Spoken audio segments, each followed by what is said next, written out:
आज हामी धेरै दिदीबहिनीले सोध्ने प्रश्नबारे कुरा गर्दैछौँ। गर्भ बस्छ तर केही समयमै किन खेर जान्छ? के फेरि स्वस्थ बच्चा जन्माउन सकिँदैन त? यसको उत्तर यो भिडियोमा सरल भाषामा बुझाउनेछु। भिडियो अन्तिमसम्म हेर्नुहोला। नमस्कार, नेपाल सञ्जालमा तपाईलाई हार्दिक स्वागत छ। म पार्वता। गर्भपतन भनेको के हो पहिला यो बुझौँ।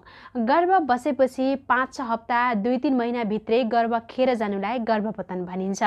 धेरै महिलामा एकपटक यस्तो हुन सक्छ, तर बारम्बार भयो भने कारण खोज्नै पर्ने हुन्छ। गर्भ किन टिक्दैन त? पहिला सामान्य कारणहरू बुझौँ। हर्मोन कम हुनु। गर्भ टिकाउन चाहिने प्रोजेस्टेरोन नामको हर्मोन कम भए गर्भ टिक्दैन। त्यस्तै पाठेघरको समस्या। पाठेघर कमजोर हुनु, मासुको गाँठो हुनु, पाठेघरको मुख छिट्टै खुल्ने समस्याले पनि गर्भ टिक्दैन। बच्चा कमजोर हुनु। सुरुमा बनेको बच्चा नै कमजोर भयो भने शरीरले आफै गर्भ रोक्दैन, त्यसैले गर्भ खेर जान्छ। अर्को रहेको छ संक्रमण। पाठेघर, पिसाब या यौन मार्गमा संक्रमण भए गर्भ टिक्न सक्दैन। त्यस्तै रगत जम्ने समस्या। बच्चासम्म पुग्ने रगत बीचमै जम्यो भने गर्भ खेर जान सक्छ। त्यस्तै अन्तिममा रहेको छ जीवनशैली। धेरै तनाव, धुम्रपान, जाँड रक्सी, धेरै दुब्लो वा धेरै मोटोपन हुँदा पनि गर्भ टिक्दैन। यो समस्या बारम्बार दोहोरिरह्यो भने यस्तो अवस्थामा के जाँच गर्नुपर्छ त? यदि 2 पटक वा 2 पटक भन्दा बढी गर्भपतन भयो भने अल्ट्रासाउन्ड गर्ने, थाइरोइड जाँच गर्ने, हर्मोनको जाँच गर्ने, संक्रमण छ कि छैन भनेर जाँच गर्ने, रगत जम्ने जाँच गराउनै पर्छ। यस्तो अवस्थामा श्रीमान र श्रीमती दुवैको जाँच जरुरी हुन्छ। अब यसको उपचार के हुन्छ त? यसको उपचार कारण अनुसार फरक हुन्छ।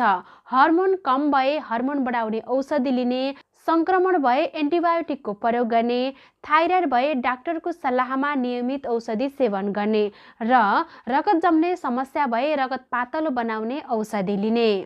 यस्तो अवस्थामा डाक्टरको सल्लाह बिना कुनै पनि औषधि खान मिल्दैन। अब सावधानी कसरी रहने र कस्तो उपाय अपनाउने त?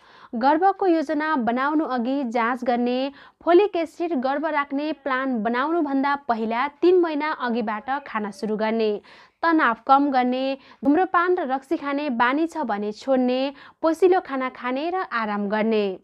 सही उपचार पाएपछि धेरैजसो महिलाले स्वस्थ बच्चा जन्माउन सक्छन्। गर्भपतन हुनु तपाईको दोष होइन, आमा बन्न नसकिने संकेत पनि होइन। समयमै जाँच, सही उपचार, सकारात्मक सोच राख्यो भने अवश्य स्वस्थ गर्भ रहन्छ। यदि यो भिडियो उपयोगी लाग्यो भने लाइक, शेयर र च्यानललाई सब्स्क्राइब गर्न नबिर्सनुहोला। फेरि अर्को उपयोगी जानकारी सहित भेटौँला। नेपाल सञ्जाल हेर्दै रहनुहोला। नमस्कार।